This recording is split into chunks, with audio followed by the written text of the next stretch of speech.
তরি এবারও কোনো উত্তর দিল না। কোন ক্লাসে পড়ো তুমি? তরি শান্ত কণ্ঠে জবাব দিল। ক্লাস 10-এ। কথাটা বলে মৃন্ময়ের দিকে তাকালো।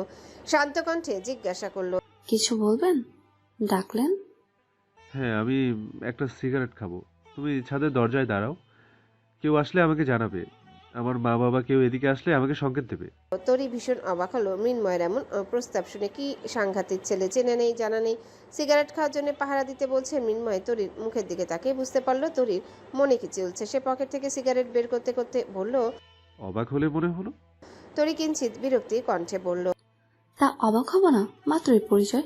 আর আপনি আমাকে আপনার সিগারেট খাওয়ার জন্য পাহারা দিতে বলছেন? মৃন্ময় মৃদু হেসে লাইটার দিয়ে সিগারেট ধরিয়ে বলল, আমি এমনই, বুঝলে, যাকে ভালো লাগে 2 মিনিটে নিজের করে নি, যাকে তাকে তো আর ভালো লাগে না। তরি ওড়নায় মুড়ো দিয়ে নাক চেপে ধরল। মৃন্ময় সিগারেট টান দিয়ে নাক দিয়ে গলগল করে আকাশের দিকে ধোঁয়া ছেড়ে বলল, সিগারেটের গন্ধ সহ্য করতে পারো না? না। মৃন্ময় ঘুরে দাঁড়ালো। ঘুরে দাঁড়িয়ে সিগারেট টানতে টানতে বলল, তা আগে বলবে না, তাহলে অন্যদিকে ঘুরে সিগারেট খেতাম। মৃন্ময় দ্রুত সিগারেট টেনে শেষ করে পেছনে ঘুরে দেখলো তরি নেই। এদিক সেদিক তাকিয়ে দেখলো কোথাও তরি নেই। মৃন্ময় নিঃশব্দে হেসে মাথা চুলকালো আর বলল, রাতের আধারের মায়াবিনী দেখলাম আজ। একবার আমার চোখে চোখ রেখে দেখো, মন হারাতে কতক্ষণ লাগে।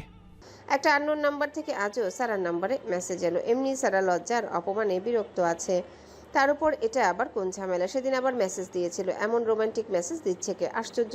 সারা মনে মনে ভাবলো আরিয়ান নয় তো। সারা সন্দিহান মন আরিয়ানকে ভেবে কতগুলো গালি মুখস্থ করলো। এখন কেন এত রোমান্টিক মেসেজ দিচ্ছে? ফোন দিক, আচ্ছা মতো কথা শুনিয়ে ছাড়বো রং নাম্বারের উসিলায়। এসব ভাবতে ভাবতে উক্ত নাম্বার হতে ফোন এলো। সারা তীব্র মেজাজের সাথে ফোন রিসিভ করে বলল, হ্যালো, কে বলছেন?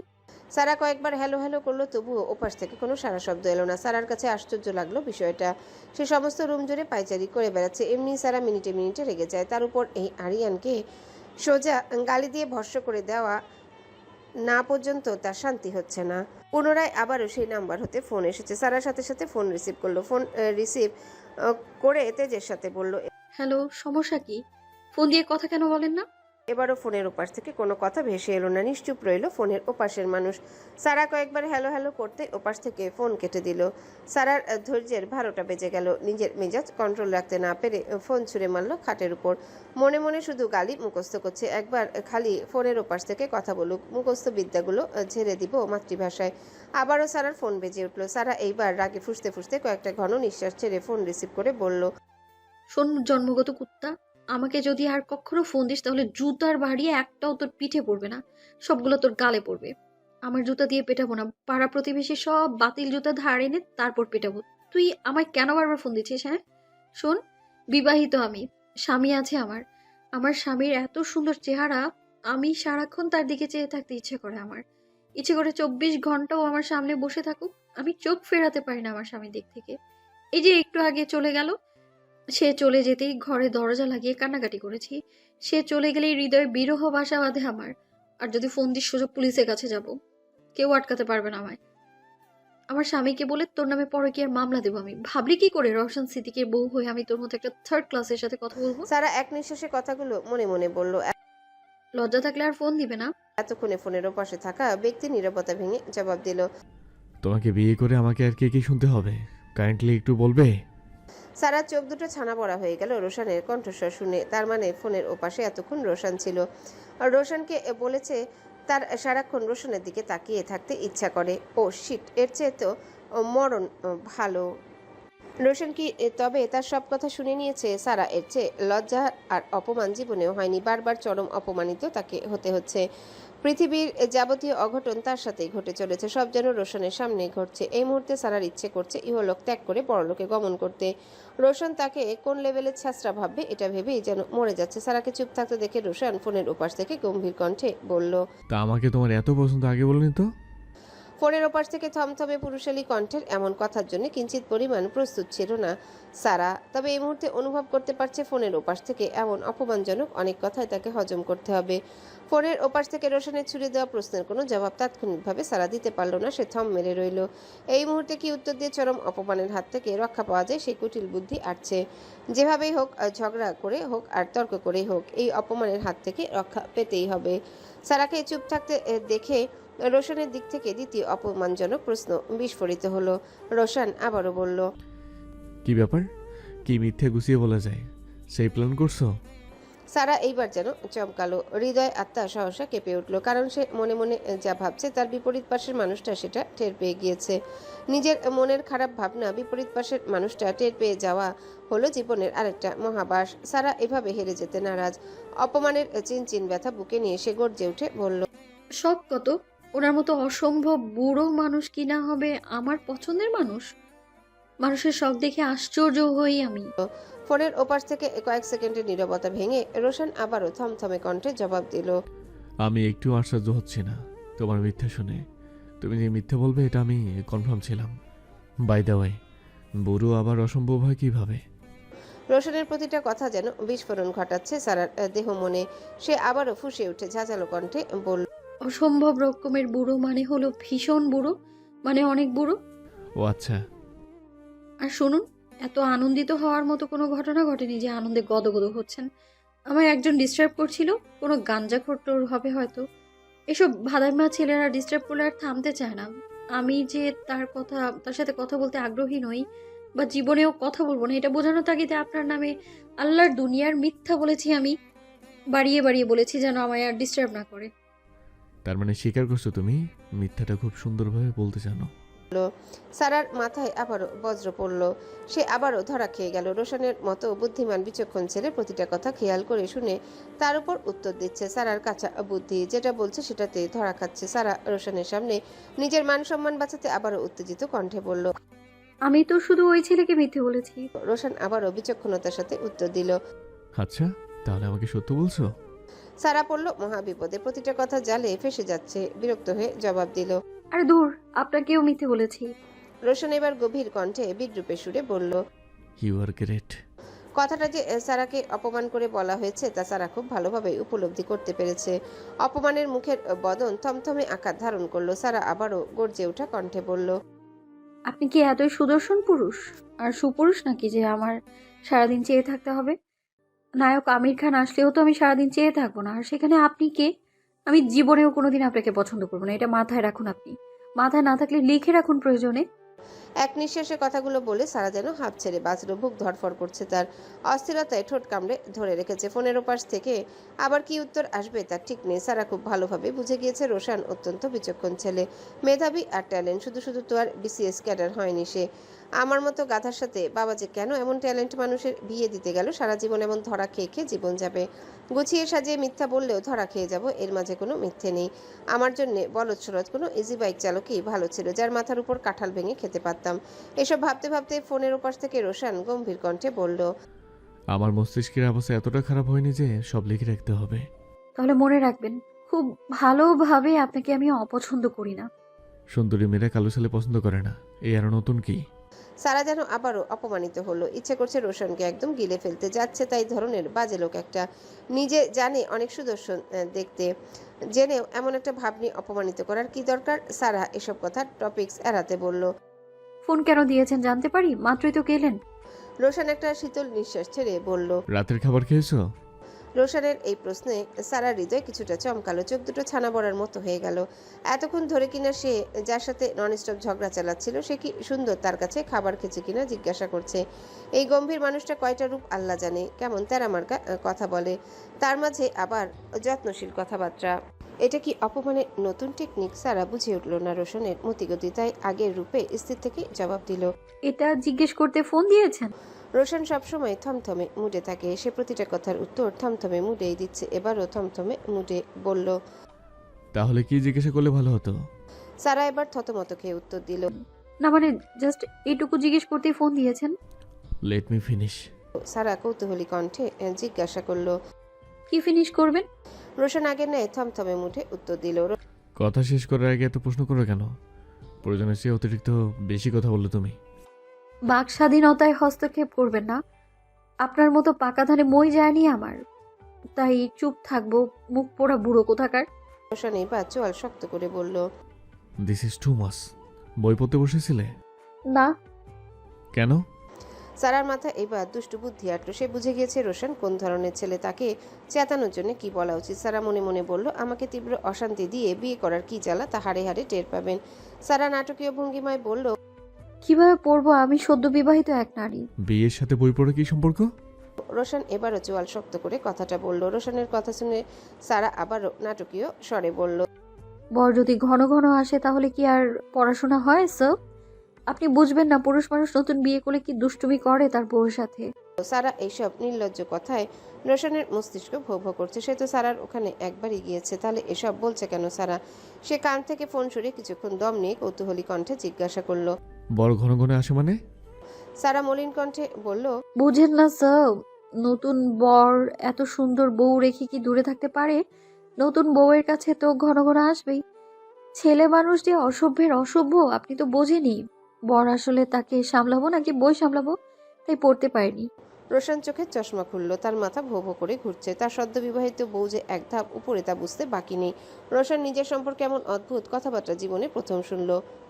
আগে পরে সে কাউকে এমন সুযোগ দেয়নি। কয়েকটা শুকনো কাশি দিয়ে চাপা কণ্ঠে বলল, তুমি না আমি কি স্যার?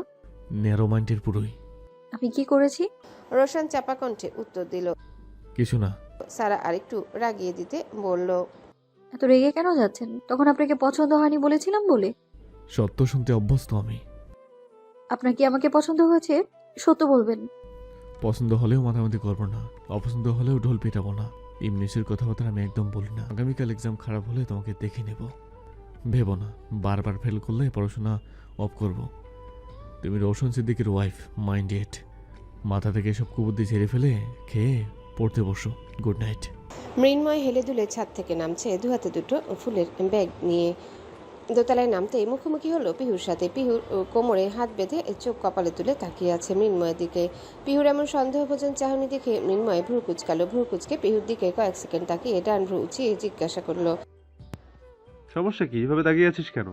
তোর চাহনি দেখে মনে হচ্ছে যেন আমি একটা চোর। পিহু তার চোখ মুখের অবস্থা একই রকম রেখে বলল, তুমি তো চোরই ভাইয়া, চোর ছাড়া কি?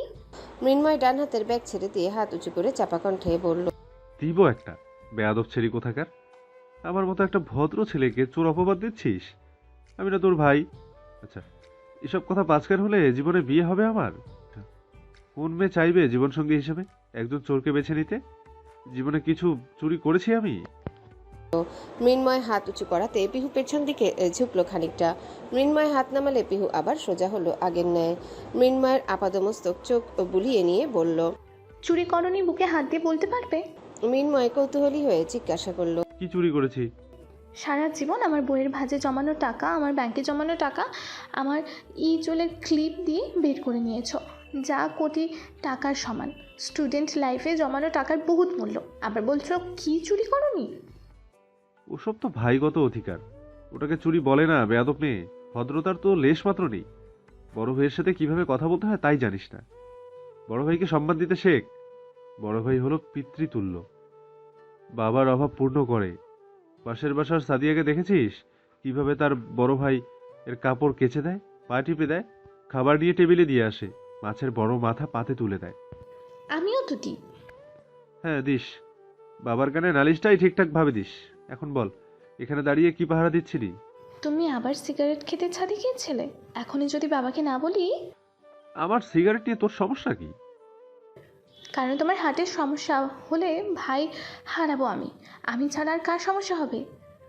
ভাইয়ের প্রতি বোনের ভালোবাসার দৃষ্টান্তের শেষ নেই। মৃন্ময় আর পিহু সারাদিন ঝগড়া করে, দিন শেষে ওদের ভালোবাসার ঘাটতি নেই। মৃন্ময় পকেট থেকে 1 টাকার 2টো চকলেট পিহুর হাতে তুলে দিতে দিতে বলল, তোকে চকলেট খাওয়াতে খাওয়াতে ফকির হয়ে গেলাম। এমন সময় তরি দরজা খুলল। দরজা খোলার শব্দে মৃন্ময় আর পিহু দুজনে তরির দিকে তাকায়। তরিকে দেখে মৃন্ময় কেমন যেন স্তব্ধ হয়ে গেল। প্রেম ভালোবাসার বিরুদ্ধে ছেলেটার হঠাৎ এমন হচ্ছে কেন? কত শত মেয়ে চোখের সামনে দিয়ে গিয়েছে আর এসছে, মৃন্ময়ের কোনোদিনও এমন অনুভূতি হয়নি। সে মাঝরাত পর্যন্ত বাইরে আড্ডা দেয়, ট্যুরে যায়, বন্ধুদের সময় দেয়, সিগারেট খায়, মুভি নাটক দেখে সময় কাটায়। প্রেম ভালোবাসা একটা প্যারা তার কাছে, মায়া কি জিনিস সে বোঝে না। মৃন্ময় এক দৃষ্টিতে তাকিয়ে আছে তরির দিকে। তরি মৃন্ময়ের দিকে তাকালো না। সে পিহুর দিকে তাকিয়ে বলল, পিহু আপু, আমাদের রুমের একটা লাইট ডিস্টার্ব দিচ্ছে, ঠিক করা যাবে? আচ্ছা, ঠিক করে দিচ্ছি। তাহলে ভেতরে শুন। বলেই তরি আবারও রুমে প্রবেশ করলো। তরি চলে গেল। মৃন্ময় তরির পরিচয় সম্পর্কে শিওর হতে আবারও জিজ্ঞাসা করলো। মেয়েটা কে রে? পিহু ফিসফিস করে বলল, ওর বাবা বিয়ে করে এনেছে, আমার হাতে 5,000 টাকা দিয়ে বলেছে যেন ভালো করে বাসর ঘর সাজিয়ে দিই। মৃন্ময় খানিকটা অবাক হয়ে বলল, সত্যি কি ওর ওর বাবা ওর বয়সী মেয়ে বিয়ে করেছে? হ্যাঁ ভাইয়া, একদম বয়স কম একটা মেয়ে, তাও রিলেশন করে। সেই মেয়ে ভালোবেসে পালিয়ে এসেছে। তাই নাকি? চল গিয়ে দেখে আসি। তরি ডাইনিং গুছাচ্ছে, তখনই মৃন্ময় আর পিহু প্রবেশ করলো। পিহুই আগে কথা বলল, তরিকে বলল, তোমার ঘর সাজাতে এসেছি তরি, চলো যাই। আমি যাব না, আপনারা যান। তুমি না গেলে হবে? একা একা কি করবে এখানে তুমি? আমার ঘর সাজানো নিয়ে কোনো আইডিয়া নেই, আমি কিছুই বুঝি না। তোমাকে বুঝতে হবে না, চলো তোমার বাবার রুমে। এমন সময় হাসি খুশি মুডে জুবায়ের আহমেদ আর তার নতুন ওয়াইফ দিশা বেরিয়ে এলো। জুবায়ের আহমেদ হাসি খুশি মুখে বলল, এই নাকি তোমার বড় ভাই? হ্যাঁ। জুবায়ের আহমেদ হাসতে হাসতে বললেন। কি যেন নাম তোমার ভাই? মৃন্ময় ছানা পড়া চোখে তাকালো। তার বাবার বয়সী একজন লোক কিনা তাকে ভাই বলে ডাকছে। কচি মেয়ে বিয়ে করে এই লোক নিজেকে কচি ভাবছে। মৃন্ময় যেন আকাশ থেকে পড়লো। সে আকাশ থেকে পড়ার ন্যায় অবাক হয়ে বলল, আমাকে ভাই বললেন নাকি আঙ্কেল?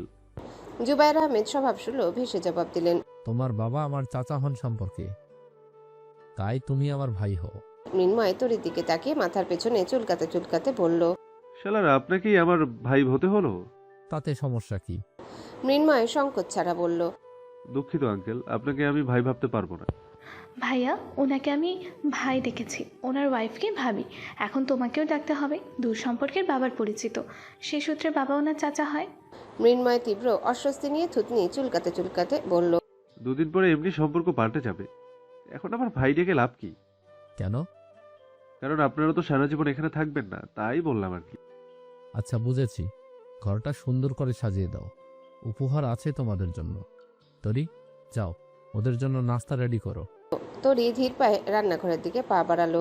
মৃন্ময় মনে মনে বলল, তোর কাছে নাস্তা খেতে কে চেয়েছে রে মাদারবোর্ড? এমনি বাবার পাতানো দুঃসম্পর্কের ভাতিজা হয়ে আমাকে বিপদে ফেললি। মেয়েটা চোখের সামনে ছিল, তাকেও কিচেনে পাঠাই দিলি। এখন কি তুই আর তোর বউয়ের থোবরা দেখবো? মৃন্ময় খাটের উপর উঠে দাঁড়ালো। সে আর পিহু খাট সাজাচ্ছে। জুবায়ের আহমেদ বললেন, খুব ভালো করে খাট সাজাও, দিশে আবার খুব রুচিশীল মেয়ে, বুঝলে? মৃন্ময় এবার দিশার দিকে একবার তাকালো, চোখ সরিয়ে নিয়ে বলল, এই বয়সে যে আপনাকে বিয়ে করতে পারে, তার রুচি যে কেমন তা আমার বুঝতে বাকি নেই বড় ভাই। আপনাকে দেখেই বোঝা যায় আপনি অনেক রুচি সম্মত লোক।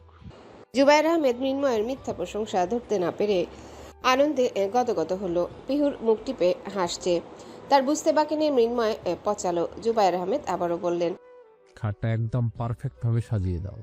মৃন্ময় বারবার উকিঝুঁকি দিয়ে দেখছে তরি আসছে কিনা। মৃন্ময়ের মনে কিছু অশ্লীল কথা আসলো জুবায়ের আহমেদকে বলার জন্য, কিন্তু ভবিষ্যৎ শ্বশুর বলে মুখে এসে আটকে গেল। মৃন্ময় পিহুর কানে কানে বলল, মেয়ের বাপ তোকে বোন ডাকছে, আবার মেয়েও দেখলাম আপু ডাকলো। ওর আন্টি ডাকতে খেয়াল থাকে না। এমন সময় তরি নাস্তার ট্রে নিয়ে ঘরের ভেতর প্রবেশ করলো। মৃন্ময় তরিকে দেখে জুবায়ের আহমেদকে একটা মালা দেখিয়ে বলল, ভাই মালাটা ভাবির গলায় পরিয়ে দিন। বলেই ছুঁড়ে মারলো। এমন ভাবে মারলো তরির গলায় গিয়ে পড়লো। মৃন্ময় ইচ্ছা করেই মারলো। বড় বড় হলুদ গাঁদা ফুল তরির গলায় পড়তে তরির মুখটা কেমন হলদেটে আকার ধারণ করলো। অসম্ভব সুন্দর দেখাচ্ছে মুহূর্তের মাঝে তরিকে। মৃন্ময়ের শরীরে যেন ঝিম ধরে এলো। সে হা করে তাকিয়ে রইল তরির দিকে। তরি চোখ তুলে তাকালো মৃন্ময়ের দিকে। দুজনের দৃষ্টির আদান প্রদান হচ্ছে। এক নাগারে দুজন দুজনের দিকে তাকিয়ে আছে। জুবায়ের আহমেদ কি বলবে বুঝতে পারছে না। কিছু বলার আগেই তরি মালাটা খুলতে গেল। তখনই মৃন্ময় বলল, ওটার খুলে লাভ নেই, একজনের গলার মালা নতুন বউয়ের গলায় পরানো যাবে না। বলেই মৃন্ময় আরেকটি মালা জুবায়ের আহমেদের দিকে ছুঁড়ে মেরে বলল। এটা পরিয়ে দিন। জুবায়ের আহমেদ মালাটা পরিয়ে দিয়ে বললেন। ফুটফুটে লাগছে তোমাকে। মৃন্ময় রাগে ক্ষিপ্ত হয়ে মনে মনে বলল, শালা লুচ্চা, এভাবেই মেয়ে পড়িয়েছে বোঝা যাচ্ছে। ফেসবুক ঘাটাঘাটি করে ছোঁয়া রাত 12টায় বই নিয়ে বসলো। আগামীকাল এক্সাম আছে। সন্ধ্যা থেকে পড়তে বসবে ভেবে ফোন স্ক্রল করতে করতে আর পড়া হয়নি। এখন মহা চিন্তায় পড়েছে। অন্যবার তন্ময়টা দেখে লিখত, কিন্তু কলেজে এখন রোশান সিদ্দিকী নামক বিপদ সংকেত হাজির। দেখে লেখারও সুযোগ হবে না। কি পড়বে বুঝতে না পেরে তন্ময়কে ফোন করলো। তন্ময় একমাত্র ব্রিলিয়ান্ট স্টুডেন্ট ওদের সবার মাঝে। প্রশ্ন সম্পর্কে ধারণা তন্ময় দিতে পারলো। তন্ময় আর দীপ মাঝরাতে কিচেনে। ছোঁয়ার ফোন দেখে দীপ বলল, নে তোর দিন দুনিয়া আকাশ বাতাস ফোন দিয়েছে। তন্ময় দীপের দিকে থমথমে চোখে তাকিয়ে ফোন রিসিভ করলো। শান্ত কণ্ঠে বলল, জান বলো। রাতে ফোন দিলেই জান বলে ডাকিস কেন? সবই তো ডাকতে ইচ্ছে করে, পারমিশন তো দিচ্ছ না। এখন তুমি বলছিস, আবার একটু পরেই তুই ডাকবি। জানের সাথে তুমিটাই মানানসই। কি করছিস এখন তুই? তন্ময় কৌতূহল জাগালো ছোঁয়ার হৃদয়ে, বলল। গেস করো। ছোঁয়া 1 সেকেন্ডও দেরি না করে বলল। তুই বই পড়ুয়া ছেলে, পড়া ছাড়া আর কি করবি? তন্ময় আবার শান্ত গলায় বলল। হয়নি। কি আশ্চর্য, আমাদের তন্ময় এত রাতে বই না পড়ে অন্য কিছু করছে। বার্গার বানাচ্ছি। সিরিয়াসলি ভাই? ভাই, ওয়াই ইউ কল মি ভাই? ছোঁয়া বুঝে আবারও প্রশ্ন করলো। বন্ধু আর ভাই কি আলাদা? রিজনটা দিনে 100 বার মনে করিয়ে দেই, এরপরে কিন্তু আর মনে করিয়ে দিব না। ছোঁয়া মুখে হাত দিয়ে হাসি আটকে বলল। কি রিজন? তোকে আমি বান্ধবী বা বোন এসব কোনো নজরে দেখি না, হৃদয়ের রানীর নজরে দেখি। তুই তো আমার জান পাখিটা। থাম এবার, হঠাৎ বার্গার কেন? মৃন্ময়ের জন্য বানাচ্ছি, কিন্তু এখনো ফেরেনি সে, বাড়ি গিয়েছে। এত রাত হয়ে গিয়েছে, আরও ফিরবে না। না ফিরলে দ্বীপ আর আমি খেয়ে নিব। আমাকে খাওয়াবি না? কাল খাওয়াবো। না, আমি এখনই খাবো। এত রাতে রাস্তায় তো কিছুই নেই, হেঁটে যেতে যেতে সকাল হয়ে যাবে। আমি জানি না তন্ময়, এখনই বার্গার চাই।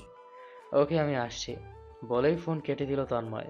দীপ তন্ময়ের মুখের দিকে হা করে এতক্ষণ তাকে গড়গড় করে কথা গিলছিল। দীপ বলল। এই সিঙ্গেলের সামনে আর কত? তন্ময় স্মিত হেসে বলল। আমিও তো সিঙ্গেল, ও তো রাজি হয় না। রাজি হলে তো তুই পাগল হয়ে যাবি। তন্ময় একটা বড় প্লাস্টিকের বাটিতে একটা বার্গার নিয়ে প্যাকিং করলো। দীপ কৌতূহলী হয়ে জিজ্ঞাসা করলো। কি করবি? ছোঁয়ার জন্য নিয়ে যাচ্ছি।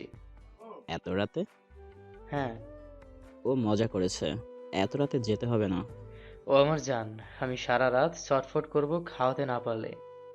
শালার জীবনে প্রেমও আমার ওপর পড়লো না, আমিও প্রেমে পড়লাম না। দীপের একটা বাইসাইকেল আছে। তন্ময় সাইকেলটা বের করলো। সাইকেলের প্যাডেল ঘুরিয়ে ছোঁয়ার বাসার সামনে গেল। ভালোবাসলে মানুষ কি না পারে। তন্ময় ছোঁয়ার নাম্বার ডায়াল করলো। ফোনের ওপাশ থেকে ছোঁয়া বলল। হ্যাঁ তন্ময় বল। তন্ময় শান্ত কণ্ঠে বলল। ছোঁয়া নিচে আয়। নিচে মানে? রাস্তায় গেট খোলে। সিরিয়াসলি তুই এসেছিস তন্ময়? কুইক নিচে আয়। ছোঁয়া দ্রুত গায়ে ওন্না পেঁচালো। মাথায় যেন আকাশ ভেঙে পড়লো। এই তন্ময়টা কি সত্যি পাগল? ছোঁয়া মা বাবাকে লুকিয়ে পা টিপে টিপে হেঁটে বাড়ির গেট খুলে বের হলো।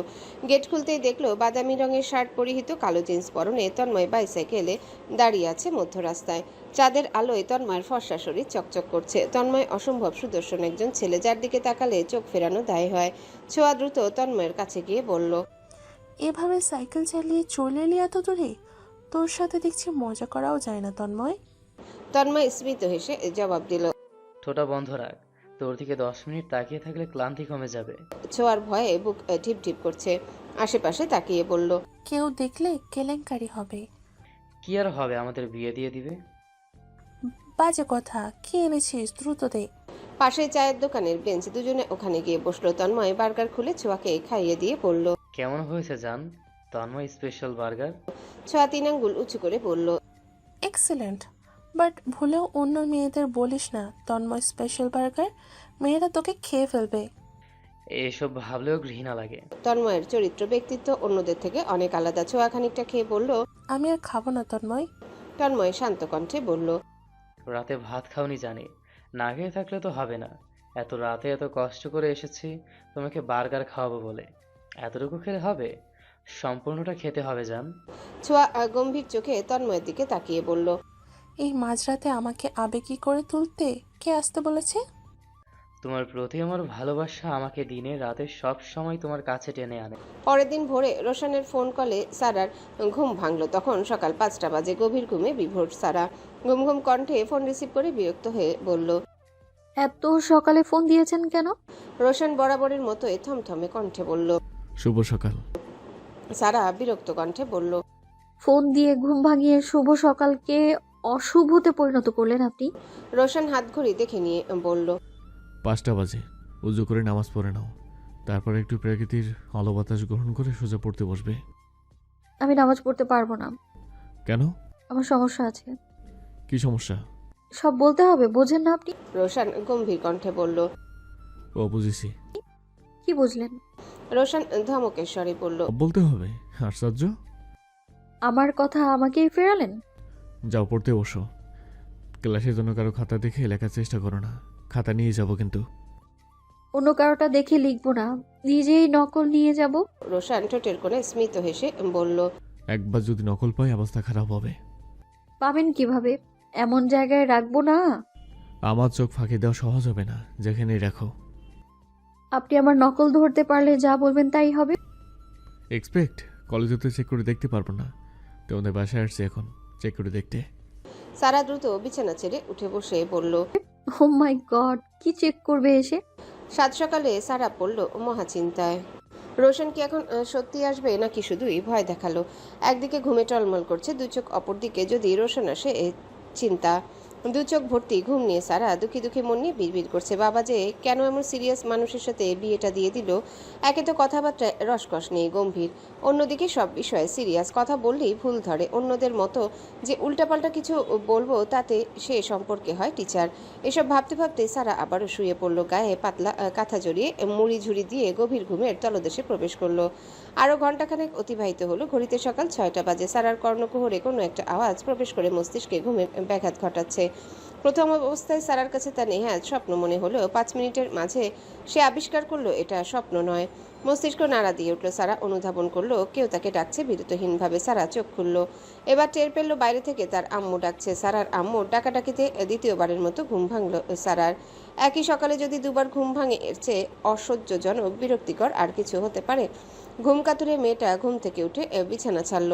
চোখ ডলতে ডলতে দরজা খুলে বিরক্তির সাথে মোটা কণ্ঠে বলল, কি ব্যাপার আম্মু, এত সকালে ডাকাডাকি করছো কেন? ঘুমোতে দাও, সারা রাত জেগে বই পড়েছি।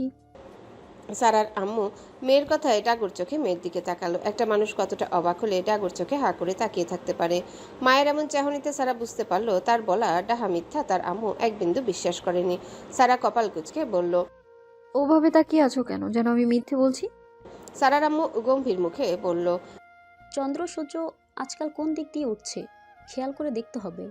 মাতৃভাষার অপমানটা সারার গায়ে লাগলো। সারা এবার গলার খাদ উপরে তুলে বলল, কি আশ্চর্য আম্মু, সাত সকালে কি আমাকে অপমান করার উদ্দেশ্যে ঘুম থেকে উঠেছো? ঘুমটাও ভাঙিয়ে দিলে। একে তো আমার ঘাড়ে ঝুলিয়ে দিয়েছো মুখ পোড়া ওই বুইরা, সেও ঘুমের 12টা বাজিয়ে দিয়েছে আমার। সারার আম্মু চট করে সারার হাত চেপে ধরে বলল, আস্তে কথা বলো, রোশান এসেছে। বলেই সারার আম্মু সরে দাঁড়ালো। সাথে সাথে সাইড থেকে রোশন বেরিয়ে এলো। রোশনকে দেখে সারার চোখ কপালে উঠে গেল। মানে এই অসহ্য লোকটা সত্যি সত্যি এসেছে?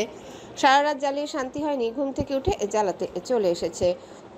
নির্লজ্জ বেহায়া টাইপ লোক, বিয়ে করেছে বলে রাত নেই দিন নেই যখন তখন এসে ঠেলে উঠছে। রোশনের পরনে অ্যাশ কালারের একটা শার্টের স্লিভ গোটানো, পরনে কালো একটা প্যান্ট, হাতে কালো ফিতার একটা বড় ঘড়ি, চোখে খয়েরি ফ্রেমের চশমা। দেখতে মার্শাল্লাহ লাগছে। শ্যামবরণ শরীরে কেউ এতটা সুন্দর হতে পারে তা রোশনকে না দেখলে অনুমান করা যেত না। রোশনের জন্যই হয়তো শ্যামবর্ণ এত প্রশংসনীয়।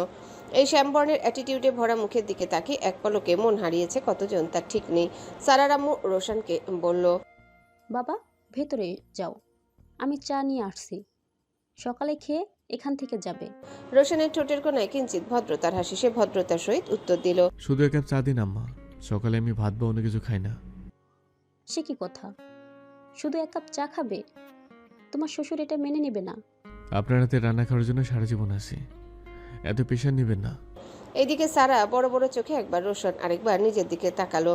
সারার পরনে সাদা গেঞ্জি আর লাল প্লাজো, গায়ে ওড়না নেই। এইভাবে রোশনের সামনে পড়বে সে ভাবেনি। এতক্ষণ পর্দা দিয়ে নিজের লজ্জা নিবারণ করেছে। পর্দা ছেড়ে দিয়ে দ্রুত রুমে প্রবেশ করে এদিক সেদিক তাকালো। এই মুহূর্তে তার চোখের সামনে ওড়না পড়ছে না, কোথাও ওড়না খুঁজে পেল না। আলনা থেকে অন্য একটা ওড়না দ্রুত টেনে গায়ে ভালোভাবে পেঁচিয়ে নিল। এদিকে রোশন ঘরের ভিতর প্রবেশ করেনি। গেঞ্জি আর প্লাজো পরিহিত অবস্থায় সে রোশনের সামনে দাঁড়াতে পারবে না। ওড়না গায়ে দিয়ে না হয় কিছুটা বেজ্জতির হাত থেকে রক্ষা পেল, কিন্তু এভাবে রোশনের সামনে তো দাঁড়ানো যাবে না। ছিছি কি লজ্জার ব্যাপার। এখনই জামা পরারও সুযোগ নেই। সব ভাবতে ভাবতেই রোশন রুমের ভেতরে প্রবেশ করলো। চারিদিকে চোখ বুলিয়ে দেখলো আলনার এক কর্নারে সারা দাঁড়িয়ে। রোশন থমথমে চেহারায় কপালে কয়েকটা ভাঁজ ফেলে সারার দিকে তাকালো, যার মানে হলো আশ্চর্যজনক ব্যাপার, তুমি ওখানে কেন? রোশনকে এভাবে তাকিয়ে থাকতে দেখে সারা তোতলানো কণ্ঠে বলল, একটা মেয়ের ঘরে আসবেন তা বলে আসবেন না, অশুভ বুড়ো লোক একটা। অসভ্য কথাটা শুনে রোশনের মুখ আরো থমথমে হয়ে গেল। আরো বেশি অবাক হলো, ডানে বামে তাকালো। দুই ভ্রু কুচকে সারার দিকে তাকিয়ে প্রশ্ন করলো, আমি অসভ্য? সারা একটা কামিজ আলনা থেকে নিতে নিতে বলল, তাছাড়া কি আপনি না বলে প্রবেশ করলেন? মেয়েদের এইভাবে দেখার খুব শখ, তাই না? রোশন খুব কৌতূহলী হয়ে আবারও প্রশ্ন ছুড়ল, কোনভাবে? সারা একদণ্ড অপেক্ষা না করে উত্তর দিল। এই যে গায়ে ওড়না থাকবে না, ছোট কাপড় থাকবে।